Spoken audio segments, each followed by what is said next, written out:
Y bien, estamos ahora con el doctor Iván Lanera, viceministro de Interculturalidad. Viceministro, ¿cómo está? ¿Cómo le va? ¿Qué tal? Gracias por la invitación. Bueno, la famosa ley de consulta previa se dio el reglamento y empezaría a aplicarse, por lo menos de manera experimental, podríamos decir así, en Loreto, entiendo, ¿no es cierto? A ver si usted nos puede explicar en qué estado estamos, cómo va la cosa. Sí, bueno, una de las cosas que eran importantes empezar a definir eran cuáles eran las medidas que iban a ser objeto de consulta. Y en el caso del sector hidrocarburos ya se ha tomado una decisión junto con el Ministerio de Energía y Minas y Perupetro, de tal manera que antes de suscribir los contratos de los nuevos lotes que van a ser objeto de licitación, antes de la suscripción de contratos se haga un proceso de consulta. Y para ello se va a tomar como referencia las obligaciones que se derivan precisamente de estos contratos. Antes, una vez producida la licitación y antes de la antes del contrato. Exactamente. De esa manera, además se va a asegurar que los temas que aparezcan en el proceso de consulta puedan ser incorporados también dentro de las obligaciones que se asumen en el contrato.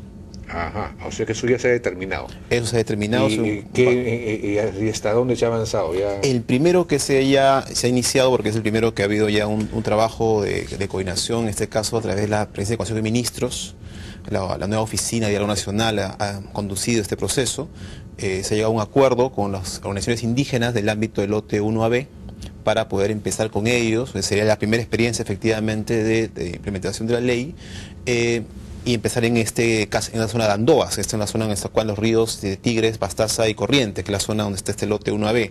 Pues el lote 1AB ya ha sido explotado. Exactamente, ¿no? Pero lo que ocurre es que es un lote en el cual, digamos, lo que actualmente se está utilizando es una parte que dejó algunas áreas sin tocar, sí. Y ahora la nueva licitación incluiría esas nuevas áreas. Ya. Y en esas áreas la idea también es que eso es parte del modelo, que recuerden que el contrato todavía se vence todavía en el 2015, todavía hay un tiempo, se logre utilizar esas áreas nuevas para exploraciones nuevas, para explotaciones nuevas, y eso origine la posibilidad de una explotación y la continuidad de la misma durante los próximos años.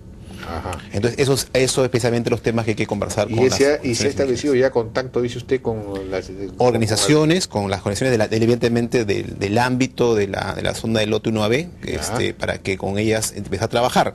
Lo que hemos quedado es que ahora en este mes de septiembre ya empezamos con ellas la preparación del proceso, para que cuando ya llegue el momento de que tengamos la licitación completada con el trabajo en Perupetro, entremos ya con la parte de diálogo del proceso de consulta, lo cual también haga que los tiempos no se tengan que exceder de manera mayor. ¿Cuáles serían las fases, las etapas, digamos, el protocolo? ¿Cuál sería, cuánto tiempo, sí. ¿Qué fases tendría? Seguiremos los plazos establecidos en el reglamento de la ley de consulta, es decir, a partir de este mes hasta posiblemente el mes de enero tendremos un proceso de preparación del proceso de consulta. Es la etapa de preparación del plan de consulta, está a cargo de Perupetro y el viceministerio vamos a apoyar en este proceso. Luego, una vez culminada la licitación, ahí se entregaría a las organizaciones indígenas ya la propuesta de lo que se va a hacer este contrato. Y luego hay una etapa en la cual las partes en el Estado y los pueblos indígenas vamos a entrar a conversar respecto al Lo que se contenido. Consulta es el contrato. Los términos del contrato que pudieran afectar a los pueblos indígenas, porque hay términos que no tienen que ver nada con asuntos que los puedan afectar, pero aquellos que tienen que ver, por ejemplo, con la posibilidad de la utilización de tierras que ellos ahora utilizan, o términos que podrían vincularse con uso de recursos naturales que ellos utilizan de manera tradicional, evidentemente son los términos, esa parte de los términos del contrato tendría que ser objeto de consulta. Ya. ¿Y eso ya ha sido identificado? ¿Qué partes? Ese es precisamente que con Perupetro estamos terminando las coordinaciones ya para, una vez que tengamos ya los contenidos, la licitación y todos los términos de lo que va a ocurrir, podamos tener toda la información completa. Además, hay un dato muy importante, que es que cuando la licitación ya haya concluido, también vamos a saber quién va a ser el operador, cosa que hoy no sabemos. Precisamente la licitación va a poder también identificar quién es el operador, que también es clave, ¿no?, para darle información a las organizaciones indígenas. O sea, entonces el proceso comienza antes de la licitación. Yo entendí que era después de la licitación y antes del contrato. El proceso, efectivamente, del diálogo empieza cuando ya la licitación ha culminado. Pero, ¿por qué es importante que empiece en ese momento? Precisamente porque en ese momento ya sabremos quién es el operador que ha ganado el proceso. De acuerdo. Bueno, entonces vamos a estar atentos. ¿Y cuándo es que se va a producir esta licitación? Bueno, entendemos que ya en estos meses la presidenta de Perupetro va ya a dar partida a este proceso, ¿no? Y este es el, digamos, único caso en el que están embarcados por el momento. Es el primero y estamos trabajando con en este caso, Ministerio de Energía y Minas y con Perú Petro respecto de otros lotes. Y lo que va a corresponder ahora también es que van a editar una norma ya de tipo operativo dentro del sector de energía y minas para establecer esto ya de una manera, digamos, clara para todos los demás casos. De tal manera que cualquier otro proceso ya sepa cuáles son las reglas. Todos los casos de hidrocarburos, digamos. De hidrocarburos y los temas también energéticos, ¿no? Por ejemplo, el tema de hidroeléctricas, que también es un tema importante en la selva, ¿no? De acuerdo. Ahora, el tema de la sierra, se lo pregunto porque hay muchos proyectos mineros que dicen algunos están demorados o paralizados, estuvieron demorados, y otros proyectos incluso, por ejemplo, de redes eléctricas, de transmisión eléctrica, que estuvieron demorados a la espera de que saliera el reglamento famoso de la ley de consulta previa, o saber qué se iba a hacer, o si se iba a hacer o no se iba a hacer. ¿Ahí qué se puede decir respecto del tema de la sierra? Es otro tema de importante, porque hemos trabajado con también el sector de energía y minas en la identificación de aquellos proyectos que podrían estar ubicados en áreas en las cuales existan derechos colectivos vinculados con la identidad cultural, que es el tema del Convenio 69. Entonces todavía no hemos terminado ese trabajo, en ese caso todavía estamos terminándolo. Pero en realidad gran parte de los temas que se han señalado tienen que ver más bien con procesos que estamos buscando una reforma en la parte ambiental. Gran parte de esos temas, si se ha informado, tienen que ver con plazos que están vinculados con los procesos de construcción de los estudios de impacto ambiental, que es un tema que más hay que hacer una reforma. Precisamente el ministro de Ambiente ha liderado un proceso para hacer cambios en el tema y tener un proceso mucho más claro, ordenado en sus reglas, pero también ágil, que es un tema clave para poder... Los estudios de impacto ambiental. Claro, porque estudios de impacto ambiental tienen plazos legales, en teoría, ¿no?, de 180 días, que es lo que aparece dentro de las normas, ¿no? Pero han tenido una serie de temas ahí de procesos internos que no han permitido cumplir con esos plazos. Entonces, hay una comisión también del sector de energía, en la cual estamos también participando, que tiene como objetivo precisamente ver la manera de hacer que esos plazos sean los más ágiles posibles y no se produzcan este tipo de retrasos. Pero está el tema de la determinación de cuáles son los pueblos indígenas en el caso de la sierra, porque podrían ser muchos o podrían ser muy pocos, depende exactamente de qué definición se tenga, de qué cosa es un pueblo indígena. Bueno, según el reglamento, según la convención de la OIT, convenio, pues tiene que haber razones, elementos objetivos y subjetivos, es decir, el pueblo mismo tiene que declararse a sí mismo indígena, en buena cuenta. Claro, ese es un tema crítico porque el tema viene con la identificación y la conciencia en realidad del pueblo de tener una cultura distinta. Es un tema muy importante. Entonces, por esa razón, el trabajo en este caso ha sido muy delicado, ¿no? Y estamos culminándolo. En verdad es uno de los temas ¿Y hacia dónde apunta? ¿Tienen algún adelanto? Nosotros creemos que el tema de la lengua indígena sin duda es un elemento bien importante, un indicador bien importante respecto a diversidad cultural, ¿no? Claro. Es un buen indicador. Desde luego también el tema de una presencia tradicional, permanente de poblaciones de determinadas zonas del país, también es un elemento bien importante.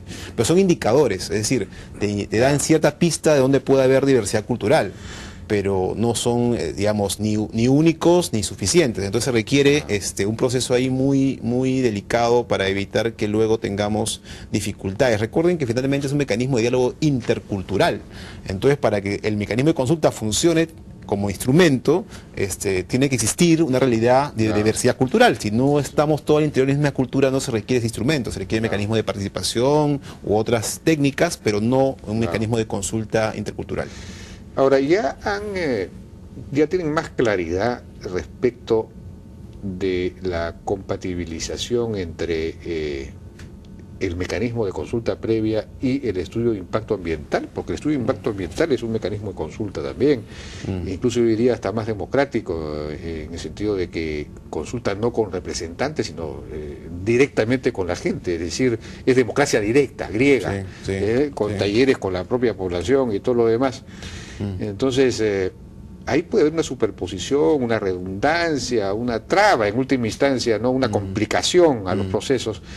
¿Cómo será, digamos? Esto es bien importante porque no todos los tipos de proyectos tienen el mismo ciclo, ¿no? Hay proyectos como por ejemplo los extractivos que tienen un ciclo primero de exploración, luego después solo si hay suficiente información de que hay recursos que vale la pena explotar, se pasas a una posibilidad de explotación. Entonces, es un tipo de ciclo. Y no es lo mismo la minería que hidrocarburos, por ejemplo, en esa misma línea. Entonces, por ejemplo, en hidrocarburos se ha dicho, busquemos un momento que sea lo más pronto posible, pero que tengamos ya una información más o menos suficiente de lo que vamos a hacer. Entonces, en el caso de Perú Petro y Energiminas han dicho, ese momento es antes de los contratos. En otros casos, la cantidad de información adecuada para tomar una decisión va a estar más vinculada con el momento del estudio de impacto ambiental. Porque ahí, de hecho, hace poco ha salido una sentencia en un caso en Ecuador, en el caso del pueblo indígena Sarayacu, que está ubicado en la zona digamos, sur amazónica de Ecuador. Y ahí lo que ha habido es una sentencia de la Corte Interamericana de Derechos Humanos, diciendo, miren, es muy importante que la pueblo indígena tenga información suficiente para tomar una buena decisión respecto a la consulta. Entonces ha dicho, ese instrumento que va a ayudar a tomar una buena decisión es el estudio de impacto ambiental. Entonces, el estudio ambiental se convierte en un instrumento importante para la toma de decisiones. Entonces, pero podríamos decidir en algunos casos que efectivamente, evidentemente, en este caso del lote 1AB, ¿no? Más adelante van a tener que hacer este estudio de impacto ambiental específicos ya para alguna actividad particular que se haga. Entonces, ahí habrá participación también de los pueblos indígenas en el proceso de elaboración del estudio de impacto ambiental. Pero ya no requiere en unos casos no requerirá ya, por ejemplo, una consulta nueva, sino más bien la continuación del proceso de participación que debería ser permanente para asegurar que siempre estén debidamente informados. Eso pues debería simplificarse las cosas, ¿no? Aprovecharse un proceso y, digamos, en el otro, ¿no? Porque además se ha planteado, algunos han planteado, que al lado del estudio de impacto ambiental debería hacerse una suerte de estudio de inclusión social o algo parecido, con más o menos con el mismo protocolo, con el mismo procedimiento, porque finalmente en los estudios de impacto ambiental la población lo que termina haciendo es pidiendo ser incorporada, pidiendo más servicios, pidiendo más que preocuparse por el tema ambiental específicamente, que puede ser muy técnico. Lo que le interesa a la población, bueno, y yo quiero más agua, o quiero agua potable, o quiero un camino, o empiezan a surgir las demandas sociales propiamente dichas. Entonces, eso formalizarlo en un estudio de inclusión social o económica o productiva, digamos, ¿no? Nosotros tenemos con eso ya... En el gobierno estamos trabajando en una estrategia con ciertas similitudes a esta idea, ¿no? Es decir, y esto va más allá del tema indígena, tiene que ver con todo tipo de población, porque no solamente la población indígena, es para todo tipo de población, que es que muchos de los problemas que se producen con los proyectos se derivan a que el Estado llega tarde, y que gran parte de estos temas de inclusión, de las políticas sociales, de la atención de estos temas que son claves para la confianza de la gente en lo que el Estado va a hacer, tiene que hacerse de manera muy temprana y tiene que ser efectivamente un estudio donde se identifiquen todas las necesidades sociales existentes y que establezca un plan de acción, por el cual el Estado va atendiendo estos temas desde muy temprano, de tal manera que no se vea este asunto como un tema en el cual el Estado llega solamente para dar autorización a un proyecto, sino que es un compromiso previo del Estado que genera un conjunto de condiciones sociales que facilitan crear un clima de confianza para tomar acuerdos. Y donde el proyecto, digamos, forma parte de una estrategia más amplia. Una estrategia más amplia, una solución integral. Exactamente. ¿No? Bueno, pues ojalá que logren resolver. Estamos en eso. Porque el problema de eso, claro, ya tendríamos el estudio de impacto ambiental, el estudio de inclusión social, la consulta de PRIAVANTE. El problema de esto es que ya son demasiadas cosas, ¿no? Habría que ver la manera de... Estamos buscando de maneras de hacerlas todas, ordenarlas. Recuerden que la consulta no es para todos los casos, solamente es para una situación. Los criterios de participación también tienen que mejorar. Entonces, son varios elementos que se están juntando. Y yo creemos que es una parte de una reforma, ¿no? Y hay que llevarla de una manera tal que asegure derechos, pero que también brinde a los inversionistas las garantías de que las cosas se van a hacer de buena manera. Ojalá que el gobierno haya la suficiente inteligencia para poder integrar estos procesos de la manera más simple posible. Muchísimas gracias, Iván La Negra. A ustedes, gracias nuevamente. Viceministro de Interculturalidad. Estos temas delicados, complejos, si se diseñan bien nos van a ayudar a avanzar, si se diseñan mal pueden trabar todo, ¿no? Bueno, vamos a una pausa y regresamos ahora con Farid Cajat, internacionalista, por el tema del acuerdo de paz, el proceso de acuerdo de paz en Colombia entre el gobierno y las FARC, que ha sido anunciado hoy día, el inicio de ese proceso, por el presidente Santos y también por un dirigente, un líder de las FARC. Y bueno, de eso vamos a hablar con él. Regresamos.